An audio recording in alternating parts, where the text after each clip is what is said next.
వరంగల్ జిల్లా స్టేషన్ గన్పూర్ నియోజకవర్గ రాజకీయాలు వేడెక్కాయి.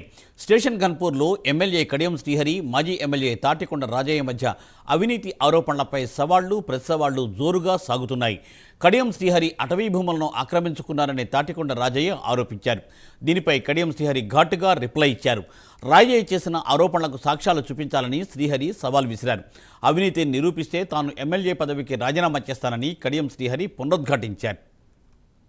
అటవీ భూములు నేను ఆక్రమించుకున్నట్టు సాక్ష్యాలు ఉంటే బయట పెట్టి నేను రాజీనామా చేస్తాను.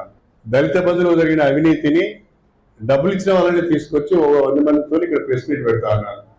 దానికి నేను సిద్ధంగా ఉన్నాను. ఇవన్నీ డైవర్ట్ పాలిటిక్స్ బంద్ చేసి, డైవర్ట్ ముచ్చట్లను బంద్ చేసి, ఇవాళ మీరు ప్రెస్ మీట్ ఒకవేళ అయినా పెడితే ఈ ప్రశ్న అడగండి స్ట్రైట్గా, మిగతా విషయాలు వద్దు, డైవర్ట్ చేయొద్దు. ఆయన ఈ మాట అన్నాడు, మీరు నిరూపించండి. బ్రహ్మాండంగా ఉప ఎన్నికలు వస్తే మీరు రిపోర్ట్ చేయండి. లేదు ఆయన నిరూపిస్తా అంటారా, దానిని యాక్సెప్ట్ చేయండి. అదే తప్ప ఇవన్నీ మళ్ళీ ఆయన ఇది అన్నాడు నేను ఇది అన్నా ఈ చిల్లర మాట అవుతాడు. స్ట్రైట్